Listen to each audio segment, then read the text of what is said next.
Hey, San Diego home buyer. I want to share with you today the 3 things you need to do before you find that home that you want to purchase. These 3 steps or stages are really going to help you avoid that house broke problem where you purchase this home that you fall in love with, but then all of a sudden you're eating rice and beans or ramen every night for dinner. And these 3 steps will really help you get into the house that fits your family, but also that you feel like you can really afford. So the step 1 of the process, we really talk about it, is just figuring out what you really want. And when I hear that, I go, okay, let's figure out what I really want in a home purchase. And the first thing I think of is mansion, pool, big field so I can play catch with my kids, basketball court so we can go play hoops. But that's really not what we're trying to do at this point. We want to focus it in more on the aspect of what your budget really wants, because that house would be all well and good to live in. It just wouldn't be very fun when the payment comes. So this section is really about figuring out what you really want in terms of that budget. And the problem when you're purchasing a home is that they talk about it in these prices that don't really fit budget. So when I go look at a $500,000 house or a $400,000 house or an $800,000 house, I've been doing this for 10 years and I still would tell you that there's not like a monthly payment that pops into my mind or anything like that. I really got to go back and put together the numbers and figure out exactly what that means on a monthly basis as well as on a cash to close basis. So again, monthly basis is simple. It needs to fit into your budget, and what we look for on that in this first stage is trying to figure out that top price that you're comfortable with, and then we use cash to close instead of like down payment, because down payment may be 5, 10, 3.5, 20%, but that doesn't always calculate in then that you have closing costs as well as reserves, so taxes, interest, and insurance. And so those are the 2 numbers that you really need to define to help you figure out what you really want. So you go, I want a monthly payment of this, and I want a cash to close of less than this. And that then you should be able to find a purchase price that really fits all of that, and that then is your top purchase price. So that's really the goal of step 1, of figure out what you really want. And one tip to go with that, to help you figure out that monthly payment portion, with a lot of my clients, what I talk to them about is, okay, what's your current rent been or your current mortgage payment? And then how much are you either saving a month or have you used to pay off debt?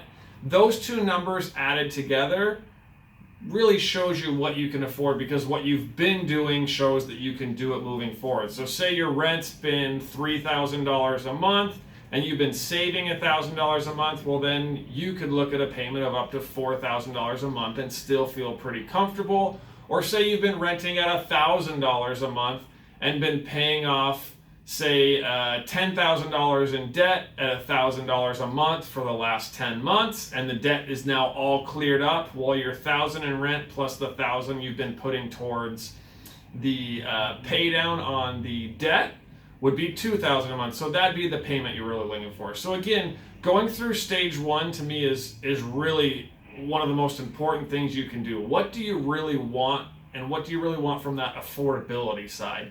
Step 2 is the qualifying stage. So there's three buckets that we really look at in the qualifying stage. The first one is credit. The second one is debt to income. And then the last one is loan to value. So loan to value on a home purchase is really about your down payment. Now obviously we need the appraisal to come in, but those are all future things to think about. Again, loan to value is how much do I need to put down? So that down payment portion is going to take care of that bucket. Your other 2 buckets, credit, obviously you have credit score, but then along with that we're going to look at other items. Do you have enough credit? Do you have late payments on a mortgage could be a problem. Do you have a foreclosure, bankruptcy? All those things can create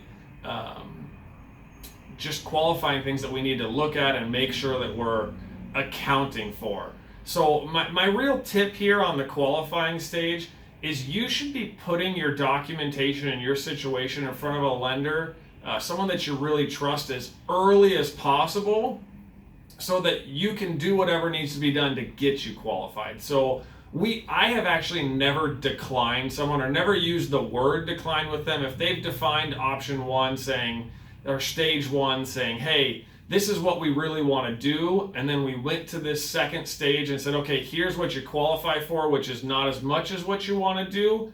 Here's the steps you need to take to get there. So that plan, the earlier you get it and the harder you work on it, the quicker you can end this qualifying stage or get that pre-approval letter that you really need to go find that house that you want. And then step 3 is you really have to have a home search plan.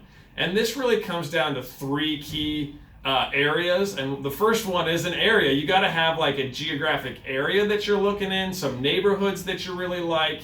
It's going to have a features section. You got to know what features you want on a house, how many bedrooms, how many baths, square footage. Are we looking for a pool? Are we not? So the pool, the features, and then your last piece is kind of type of house. Some people are going to like more modern. Some people are going to like more of an East Coast, West Coast style. And the key to this third stage is that your realtor should really have a plan for you, and that plan should make this easier as you move along in the process. So at first it's hard because it's going to be a lot broader, but their job is just to help you slowly eliminate and find that specific house that really fits you and is what you really want to do. So again, these are the 3 steps that are 3 stages that you need to go through in order to make sure that you have long-term success buying a house. When I've seen people do this, it's not only helped them in that first house where they've lived for years, but then when they go to sell that house and get to the next one, that house is really an asset to them. They tend to have paid down a lot of the principal on it.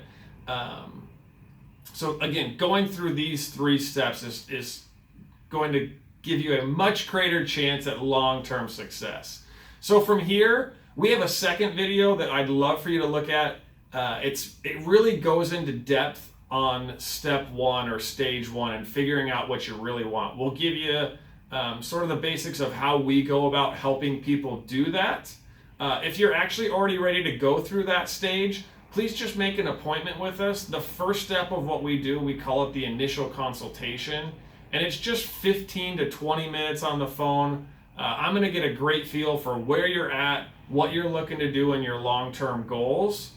And then with that information, we're going to put together numbers for you, a big spreadsheet that's going to compare your current situation to some loan options, some different purchase prices, different loan programs, and really help you identify that stage 1. What do I really want? So again, either one of those, please move forward, check out our next video, or make an appointment with us, give us a call, text us, make the appointment on our website.